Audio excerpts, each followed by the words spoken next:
आप देख रहे हैं आज़ाद बोल इंडिया का हेडलाइंस शो। आज है 28 सितंबर 2024 और मैं हूं आदिल खान आज़ाद। दुनिया के सबसे बड़े अखबारों से चुनी गई सबसे बड़ी खबरों में आज आप देखेंगे आईडीएफ ने किया कंफर्म, एयर स्ट्राइक में मारे गए Hezbollah chief Hassan Nasrallah. Beirut और साउथ लेबनान पर इजराइल ने की बहुत बड़ी एयर स्ट्राइक। हमास ने अरब और तमाम मुस्लिम ममालिक को भेजा पैगाम, आम लोगों पर इजराइल के हमलों और जराइम को रोकने की अपील की। क्या वेस्ट बैंक और मस्जिद अल-अक्सा में होने वाला है कुछ बहुत बड़ा? आईडीएफ ने 3 रिजर्व बटालियन वेस्ट बैंक आखिर क्यों बुलाई? इराक से अंकल सैम को बाहर निकालने का काउंटडाउन शुरू। अमेरिका और Iraq anti Daesh coalition mission को खत्म करने पर हुए राजी।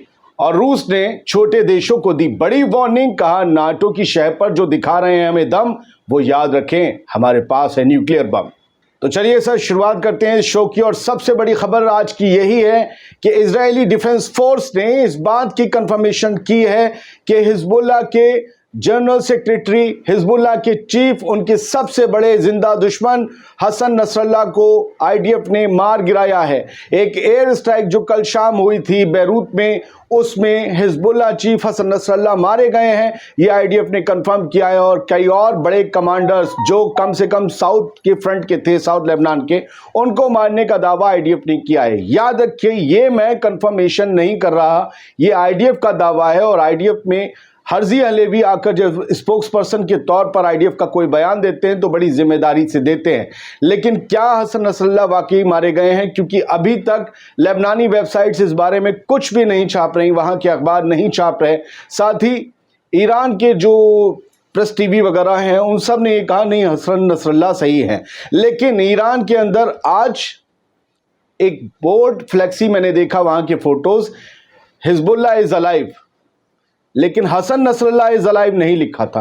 मैं उसके नहीं समझ पाया इस हेडलाइन का मतलब। समझिए, IDF says terror chief Hassan Nasrallah other Hezbollah leaders killed in Beirut strike. Beirut में स्ट्राइक में हिजबुल्लाह के चीफ हसन नसरल्लाह समेत तमाम बड़े लीडर हिजबुल्लाह के मारे गए। आईडीएफ का अगर ये दावा झूठा निकलता है तो उनके मुंह पर पूरी दुनिया थूकेगी कि आपने किस बिना पर इस तरीके के दावे किए। टाइम्स ऑफ इजराइल ने भी आईडीएफ के बयान को छापा है, हम भी आपको बयान बता रहे हैं। न्यूज़ एक इंफॉर्मेशन है, कंफर्मेशन नहीं होती। कभी कभी किसी खबर के कंफर्म होने में सालों लग जाते हैं। कोई प्लेन गिर जाए तो बताना पड़ता है गिर गया है, उसमें कोई बचा है या नहीं बचा है, उसका मलबा कहाँ है, पता लगाने में सालों लग जाते हैं। फिलहाल इंफॉर्मेशन ये है कि हसन नसरल्लाह के मारे जाने की खबर पूरी दुनिया में चारों तरफ आग की तरह फैल रही है। देखते हैं कि क्या हसन नसरल्लाह ही खुद आकर इसे झूठा बताते हैं या कुछ खबर और निकलती है। फिलहाल ये कहा गया है कि वो ठीक हैं, सही सलामत हैं। ये भी कहा गया कि वो हमले वाली जगह नहीं थे। ये भी इंफॉर्मेशन हम आपको पास ऑन कर रहे हैं। लेकिन आईडीएफ का चीफ, आईडीएफ का स्पोक्स पर्सन ऑफिशियल अगर आ जाए तो बात थोड़ी बड़ी हो जाती है सर। अभी तक आईडीएफ इस खबर को कंफर्म नहीं कर रही थी, अब कर दिया है। तो देखिए खबरें और किस तरीके से इमर्ज हो रही हैं। After the death of Nasrallah, मतलब हेडलाइन आप समझ रहे हैं। अगली headline, after the death of Hassan Nasrallah, IDF chief says we know how to reach all those who threaten Israel। कि हसन नसरल्लाह की मौत के बाद आईडीएफ के चीफ ने कहा हमें पता है कि हमें कैसे हमें धमकाने वाले या हमें डराने वाले या हमें खौफ में डालने वाले दुश्मनों से कैसे निपटना है, बाकी दुश्मनों से। ये इशारा क्या ईरान की तरफ था। इस्माइल हानिया को तेहरान में मार दिया गया, हसन नसरल्लाह को मारने का आज दावा कर रहे हैं। एक हफ्ते के अंदर अभी याहिया सिनवार को मारने का दावा किया था। वहाँ से हमास के किसी बड़े लीडर ने इसे डिनाई तो नहीं किया है, लेकिन कबूल भी नहीं किया गया है। ना ही याहिया सिनवार का तब से कोई बयान है, लेकिन याहिया सिनवार पर बहुत कंफर्मेशन इजराइल ने भी नहीं दी, लेकिन हसन नसरल्लाह पर इतना बड़ा कंफर्मेशन कर दिया। और अब ये हेडलाइन छप रही है after the death of Nasrallah. ये चल क्या रहा है? IDF chief says we know how to reach. हमें पता है हम बाकी और लोगों के पास उन तक कैसे पहुंचना है जो हमें धमका रहे हैं, हमारे लिए खतरा है। ईरान पर जाएंगे क्या आप? क्योंकि ईरान में भी जहां तक मुझे पता है अपनी एयर डिफेंस को और अपने तमाम ऑफेंसिव फोर्सेस को जो अटैक कर सकती हैं उन्हें अलर्ट कर दिया गया है। क्योंकि कल यूएन में बेंजामिन नेतन्याहू ने क्या कहा था, ईरान का कोई भी हिस्सा हमारी पहुंच से दूर नहीं है, हम हर कहीं पहुंच सकते हैं। और इसी के बाद सरगर्मी रात ईरान में बढ़ गई। और फिर उसी स्पीच के बाद 1 घंटे बाद हसन नसरल्लाह, जो कहा जा रहा है कथित तौर पर जिस हिजबुल्लाह के हेडक्वार्टर में थे, वहां हमला, एयर स्ट्राइक की गई। कैसे होंगे यार? मतलब चुन चुन के हिजबुल्लाह के लीडर्स को मारा जा रहा है और हसन नसरल्लाह फिर हिजबुल्लाह के ही हेडक्वार्टर में बैठे होंगे कि आओ मुझे मार दो। वो हमास की तरह किन्हीं सुरंगों में हो सकते हैं जिन्हें आज तक ये 12 महीने से ढूंढ नहीं पाए। मेरा दिल ये कहता है कि इस खबर में लोचा है, झोल है। मेरा दिमाग ये कहता है जो दिख रहा है उसे पढ़ो आपके सामने। खैर, मुझे ये लगता है कि हमास जब अभी तक एग्जिस्ट कर रहा है, ये ख़त्म करने की बात कर रहे हैं, 12 महीने बाद रोज़ मुकाबला कर रहा है। हसन नसरल्लाह उस बिल्डिंग में जाकर बैठ जाएंगे जो सो कॉल्ड हिजबुल्लाह का हेडक्वार्टर है। वाजिब 5-6 इमारतें गिरा दी गई। कल बहुत भयानक बमबारी हुई। चलिए खैर, बढ़ते हैं अगली हेडलाइन पर और जल्दी करते हैं। Official with strike on Nasrallah, Israel hopes to avoid ground operation in Lebanon. अब इजरायली ऑफिशियल्स के हवाले से, सरकारी महकमे से जुड़े हुए लोग, सरकार से जुड़े हुए लोगों के हवाले से ये खबर टाइम्स ऑफ इजराइल ने छापी कि हसन नसरल्लाह पर स्ट्राइक करने के बाद इस बात की उम्मीद बढ़ गई है कि अब इजराइल शायद ग्राउंड ऑपरेशन लेबनान के खिलाफ ना चलाए, क्योंकि अब करने की जरूरत ही नहीं, हमने उनकी कमर तोड़ दी। अब देखते हैं कि कौन बनता है, कौन चलाता है हिजबुल्लाह को। ऐसा लग रहा है ये करने की कोशिश कर रहे हैं। चलिए सर, बढ़ते आगे। नेतन्याहू ने कल शाम अल जजीरा की खबर है, यूएन को पूरे बताया। यूएन में जितने तमाम ममालिक बैठे हुए थे, बहुत से तो उन्हें छोड़कर चले गए, बड़ी बेइज्जती हुई जब वो बोलना शुरू हुए। लेकिन जो भी बैठे थे, या यूनाइटेड नेशंस को बताया, वहाँ रिकॉर्ड हुआ, बयान दर्ज हुआ कि Israel will continue attacks on Gaza and Lebanon. Israel रुकेगा नहीं, हमले जारी रखेगा, गजा पर भी, लेबनान पर भी। ये बताता है कि बंदा बहुत तगड़े तरीके से, खूब ठोस होकर अंदर बैठा, और किसी ने पूरी तरीके से कहा कि करे रहो, हमें तुम्हारे साथ, आपको पता है ना। तो गजा और लेबनान पर हमले जारी रहेंगे, यानी कि हम रोज़ मासूमों की, अब लेबनान में और तादाद बढ़ गई। मैं बाद में आपको कंफर्मेशन दूंगा। 25-26 के मारे जाने की खबर है, इन बिल्डिंग्स में 7-8 के मारे जाने की खबर है, शिबा फॉर्म्स में, न जाने कहाँ, एक्रे में, हर जगह जो है बमबारी हुई है।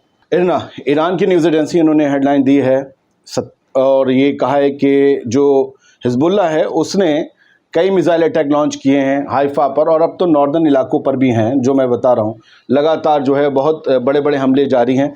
लेबनान ने, अल-मायदीन की खबर है, लेबनान ने ऑर्डर किया है तमाम हॉस्पिटल से एवैक्यूएशन का, खाली करिए।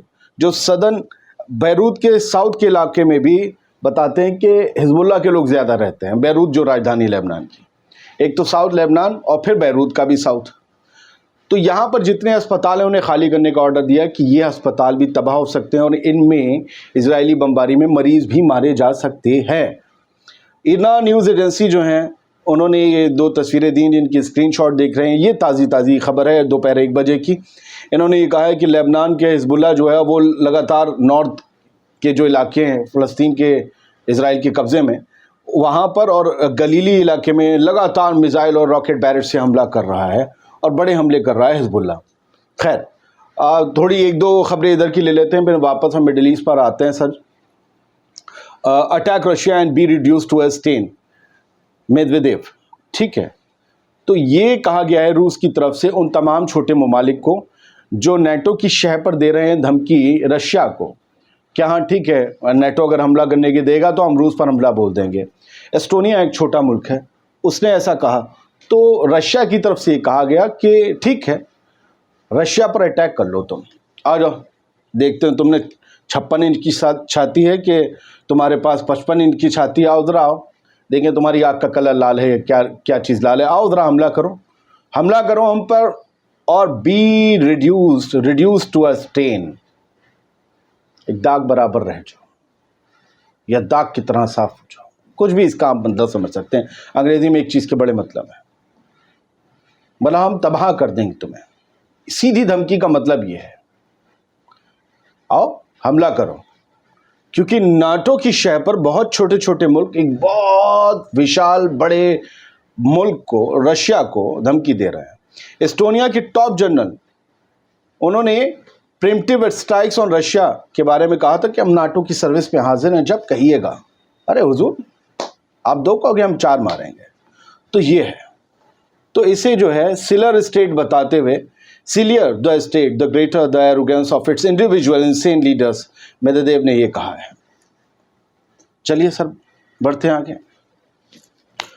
मोर Ukrainian armour destroyed in Kursk region, ज़बरदस्त तरीके से कुर्स्क रीजन में अब भी यूक्रेन की जो आर्मर्ड व्हीकल्स, टैंक्स वगैरह हैं, उन्हें उड़ा रहा है ड्रोन से रूस। ये आ तो गए थे रशिया के इलाके में, कुर्स्क में, बड़ी धमक के साथ, लेकिन एक इनके लिए जाल बिछाया रूस ने, पीछे हट नहीं पा रहे, आगे बढ़ रहे हैं तो उड़ाया जा रहा है और ड्रोन घेर घेर के मार रहे हैं। और ये बताया गया, जो ये video ministry of defence of Russia ने जारी किया है इस खबर के साथ RT की, उसमें ये बताया गया कि इन टैंक्स में और आर्मर्ड व्हीकल्स में बाकायदा यूक्रेनी फौजी थे, उन्हें उनके साथ ही उड़ा दिया हमने। खैर, IDF calling up 3 reserve battalions to West Bank area. Middle East वापस आ गए हम, और अब हम आ गए फ़लस्तीन गज़ा। वेस्ट बैंक में लगातार हमले बढ़ रहे हैं। गज़ा में तो हमले जारी हैं, वहाँ शहादतें हुई, 42,000 के करीब आंकड़ा पहुँचने वाला है। बड़े दुख से कहना पड़ता है। आज मैं आपको कोई तस्वीर, कोई खबर नहीं बताऊँगा वहाँ की। वेस्ट बैंक में 3 बटालियन बुलाई गई हैं रिजर्व फौजियों की, इजराइल की, IDF की। एक बटालियन में 400 से 1200 फौजी होते हैं, ये रेंज है। आप 1000 मान लीजिए, 1000 फौजी, अगर 3000 फौजी पहुंच जाते हैं, 3000 हथियार बंद हैवी इक्विप्ड फौजी वेस्ट बैंक पहुंच रहे हैं। क्या ज़रूरत है? कहाँ लगाए जाएंगे? क्या होने वाला है? मस्जिद, क्योंकि अब ज़रा आप क्रोनोलॉजी को समझिए। गज़ा तबाह, हसन नसरल्लाह को मारने का दावा कह रहा हूँ, कंफर्म मैं नहीं करता, उनका दावा है, ठीक है, उनका दावा। और अभी तक इसमें हिजबुल्लाह की तरफ से कोई ऑफिशियल बयान सर नहीं आया है। मैं फिर आपसे कह रहा हूँ, हसन नसरल्लाह को मारने का दावा, और फिर गज़ा तबाह, हसन नसरल्लाह लेबनान को तबाह करना शुरू, और इधर वेस्ट बैंक में 3 रिजर्व बटालियन। समझिए कि एक तीसरा मोर्चा खोल रहा है, क्योंकि जैनन हो, बैतलेहम हो, कोई भी हो, हर जगह कन्फ्रंटेशन हो रहा है। इजरायली फोर्सेस को फ़लस्तीनी लड़ाके, उनके मूवमेंट्स कड़ी टक्कर दे रहे हैं। लग रहा है कि हर एक फ्रंट पर इजराइल अब मोर्चा खोलना चाहता है, क्योंकि शायद फिर जंग बंद करने के बाद कहीं भी मोर्चा नहीं, अब वो सब कुछ वो कर लेना चाहता है इस जंग के माहौल में, जो उसका ख्वाब, जो उसकी हसरत थी। गज़ा में हमास को तबाह, हिजबुल्लाह को तबाह, लेबनान में, यहाँ वेस्ट बैंक में भी फ़लस्तीनी लड़ाकों को तबाह, और क्या मस्जिद अल अक्सा कंपाउंड में कुछ, आई डोंट नो, लेकिन है ये बड़ी खबर और बड़ी हेडलाइन सर। बढ़ते हैं अगली हेडलाइन की तरफ। हमास ने तमाम अरब और इस्लामिक नेशंस से मुतालबा किया है कि इंटरवेन करिए इजरायली अग्रेशन के ख़िलाफ़। मुतालबा किया है कि इजराइल जो जराइम कर रहा है, इजराइल जो जुल्म कर रहा है आम लोगों पर, जो इनका कहना है, उसको रोकिए और उसके ख़िलाफ़ बोलिए, और जो नेसेसरी कदम आप इजराइल के ख़िलाफ़ उठा सकते हैं वो उठाइए। इसमें अरब कंट्रीज से भी मुतालबा किया गया है जो हमास की ज़ुबान को आसानी से समझते हैं, और उन ममालिक से भी मुतालबा किया गया है जो दूर हैं, जैसे पाकिस्तान है, या मालदीव्स कह लीजिए, छोटे छोटे, या फिर आप कह लीजिए ब्रुनई हो गया, इंडोनेशिया हो गया, इन सब से भी जो मुस्लिम ममालिक हैं, अफ़गानिस्तान, ईरान, पाकिस्तान, सबसे कहा गया रोको भाई, इन्हें समझाओ। और ये अपने लिए नहीं कहा कि गज़ा की बेवजह मारे जा रहे मासूम बेगुनाह लोगों को बचाओ, लेबनान के लोगों को बचाओ। आप अब नहीं, ये कहा है कि जो आप लोग खामोश हैं, अब बोलिए सर, आपकी ज़रूरत है बोलने की, आप लोग बोलिए। अब पता नहीं उनकी ये पुकार कोई सुनेगा नहीं सुनेगा। गज़ा के मासूम बेगुनाह लोगों की 12 महीने से कोई नहीं सुन रहा। इराकी रेजिस्टेंस फोर्सेस जो हैं उन्होंने अपने हमले तेज़ कर दिए हैं। नॉर्थ और साउथ ऑक्युपाइड फ़लस्तीन, यानी कि जो इजराइल के कब्ज़े में नॉर्थ और साउथ के इलाके हैं, उन पर ड्रोन्स दागे हैं, हमले तेज़ किए हैं, और ये सब कुछ वो फ़लस्तीन और लेबनान की हिमायत में कर रहे हैं। ये प्रेस टीवी की खबर है। इराक से 2 और ख़बरें हैं। वो शेर आपने सुना था गालिब साहब का, निकलना खुल्द से आदम का सुनते आए हैं, लेकिन बड़े बेआबरू होकर तेरे कूचे से हम निकले। US Iraq agree to end anti Daesh coalition mission. Daesh यानी कि ISIS के ख़िलाफ़ इराक की फोर्सेस और US आर्मी के ट्रूप्स, यानी दोनों के, अमेरिका और इराक के फ़ौजी एक साथ एक कोलिशन बनाया था। अब उस कोलिशन को, जो इन्होंने ISIS के ख़िलाफ़, दाइश के ख़िलाफ़ बनाया था, अब उस कोलिशन को ये लोग ख़त्म करने पर राज़ी हो गए। क्यों? क्योंकि इराक की गवर्नमेंट की तरफ से लगातार ये मांग उठ रही कि आप प्लीज़ जाइए, समझे, अतिथि अब मत आना। 2500 ट्रूप्स अभी भी US आर्मी के इराक में हैं, 800 ट्रूप्स सीरिया में हैं, दोनों पड़ोसी हैं। तो अब ये कहना है कि अब जाओ, तुम्हारी ज़रूरत नहीं है, हो गया चंडू खाना जितना होना था, ठीक है। और ये कहा कि हम कैपेबल हैं दाइश से निपटने के लिए, अब आप जाओ, हमारी हिफाजत की ज़रूरत आपसे हम नहीं करवाएंगे, हम सदियों से लड़ा के हैं। तो अब ये राजी हो गए हैं। दूसरी हेडलाइन आरटी की है इसी सिलसिले में, US outlines Iraq withdrawal plans. और यहाँ ये कहा गया है कि आप जाइए। अब अमेरिका ने भी देखा कि भाई ये तो घनी बेइज्जती हो रही है, तो इन्होंने कहा कि हम अगले 12 महीने में अमेरिका की जो फ़ौज है वो इराक की ज़मीन को छोड़ देगी। 12 मंथ का प्लान डिसाइड हुआ है और यहाँ से इराक की ज़मीन को अब 12 महीने में अमेरिका को छोड़ना होगा, अपने मिलिट्री अड्डे ख़त्म करने होंगे, फिर समंदर में वो लंगर कहीं डालेंगे। और वैसे उनके पास अड्डे Qatar, UAE, Saudi Arabia, Kuwait, Oman सब कहीं हैं, लेकिन इराक की ज़मीन से उन्हें जाना होगा। और इराक की मौजूदा हुकूमत और ईरान, इनके दिमाग दिल कैसे मिलते हैं सब जानते हैं। तो फिलहाल ये कुछ खबरें थी, आपके सामने रख दी हेडलाइंस, जो मैं पढ़ सकता हूँ। 15-16 अखबार पढ़ता हूँ रोज़, किसी पर कोई एहसान नहीं है, मेरा पेशा है, ये मेरी कमाई का ज़रिया भी है। मैं लेकिन पढ़ता हूँ, टाइम लग जाता है, तो थोड़ा कभी 15-16 अखबार पढ़ने में ज़्यादा टाइम ले लूँ तो आप माफ़ कर दिया करें, कभी कभी लेट हो जाता है। बहुत बहुत शुक्रिया। फिर कहता हूँ, मेरा काम इन्फॉर्मेशन देना है, एजेंडा प्रोपोगेंडा सेट करना नहीं है। खबर का मतलब इन्फॉर्मेशन होता है, कन्फर्मेशन पार्टीज करती हैं। Thank you very much. सलामत रहिए, खुश रहिए, दुआ करते रहिए, अपनी हिफाजत कीजिए।